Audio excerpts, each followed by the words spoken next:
militarism, just fund militarism forever and ever, and keep our economies afloat, artificially afloat, of course, fighting wars that really we don't have to, and conscripting the population that might be an issue in the future into armies so that they can go and get killed fighting enemies that shouldn't be enemies. Yeah, it all makes perfect sense, really.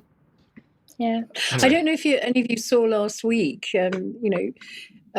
young deserters being shot because they were trying to escape. I mean, it really is unbelievable that these young men are being, it is literally a meat grinder. And for what? From Ukraine, I presume. Yeah, in Ukraine, yeah. What's the recruitment situation to the US military like at the moment? And he said it's really appalling because, anytime anybody runs any surveys asking people if they're interested in joining the military, the response is, no, we're not going to fight and die for BlackRock.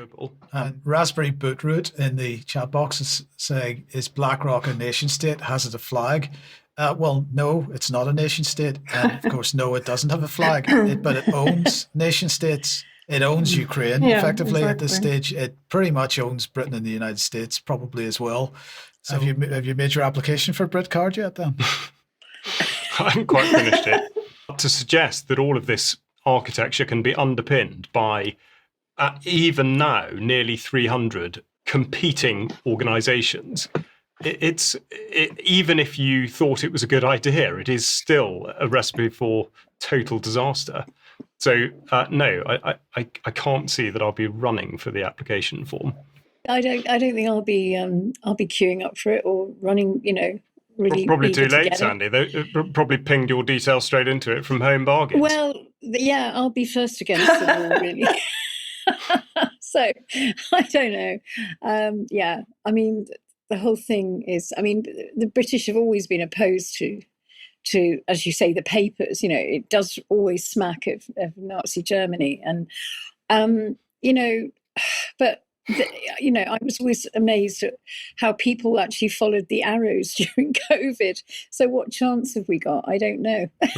A couple of Christmases ago, because I was complaining, I simply refused to use any of these automated tills in supermarkets when I occasionally am forced to go to one. Oh God! Yeah, and so they always break down anyway. Well, I don't know because I don't use them, but. A couple of Christmases ago, my sister bought me for my Christmas present one of these plastic glasses, nose and moustache things to use in case I ever needed to use one because they all got facial ID on them. So I think we're going to start selling these in the UK Column shop now. That's a very good idea. Yeah, that would be fun, wouldn't it? I sometimes move the camera, and then I get told off if I do have to go in and there's no. Can't you just stick a plaster over the camera? I mean, stick something. They get very angry. They tell you off and do things. No, they'll do more than tell you off, Sandy. when people were, during it was COVID and whatnot. In your report, you said that your face was compared against the database of people that were banned. Yeah. Now, during COVID, there were at least 2 people in Plymouth that were banned from Aldi, just up the road from where I live, because they argued about the COVID restrictions.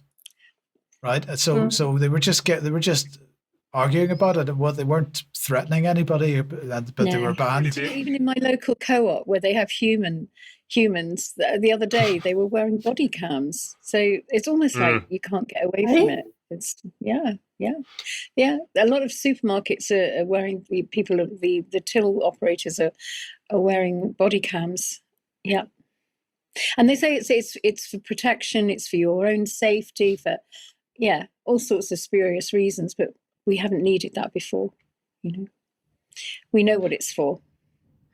Yes, optics and so on. I mean, I find it quite funny that Tom Barrack, the Trump's point man in Syria, is putting out statements about the fact that they have to protect Jolani because he's under attack by all of the terrorist groups, and that the Islamist factions that were under Jolani are now joining ISIS. And I'm like, yeah, but the US is also ISIS. Like, this doesn't really make an awful lot of sense from the statement. And now Israel is arming ISIS in Gaza. So, like, when do we stop all this nonsense? really. There doesn't ever seem to be any acceptance that ISIS is the US. This is the game that empire has always played, each against the other. Yeah, And but then, it's kind of over, isn't it? I mean, you know, I think most it's people. death throes. Yeah, I hope. You don't agree?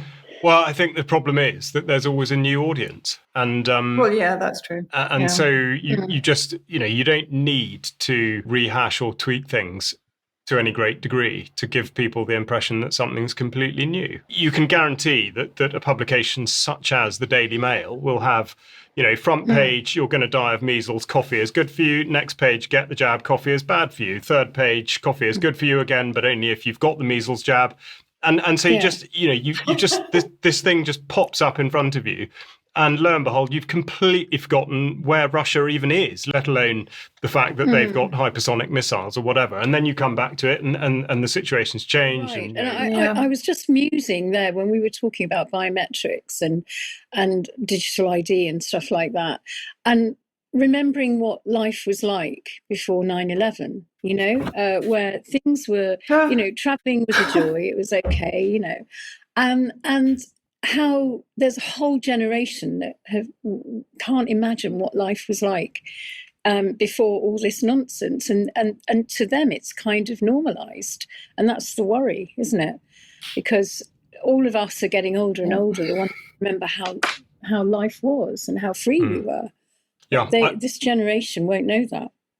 Mental health has assumed such a sort of place of precedence in the way that so much of life is described. When you talk about the real sense of inducing kind of anxiety and unnecessary trauma, that is part of it. The whole idea of having your face scanned going into a shop, regardless of whether you think it's going to keep you safe or not, or going through scanners at the airport, or having your bag searched, all of this adds a dimension that was not in people's lives. It absolutely does take a toll, and that's why, when you overlay for young people, whether it's climate rubbish or gender or, everything just laid on top of this, it's no wonder that people can't think clearly and concisely about the bigger issues that we discuss on this programme. And I want to show a very short video clip. And when I say short, I mean literally 5 seconds. And now you got to listen carefully. Really quick. My name is Nishant Shilkuri. I'm a Chatham House member and I work for Mail Online. Right, so if you didn't quite get that, he's a Chatham House member who works for Mail Online. I have a real problem with this. Well, I mean, it's what we talk about all the time, isn't it? The media is an extension of the intelligence and security agencies, as is Chatham House. Is there no concept of conflict of interest anymore? No, I mean, I really, it's actually fun enough taking that question at face value. No, I really don't think there is.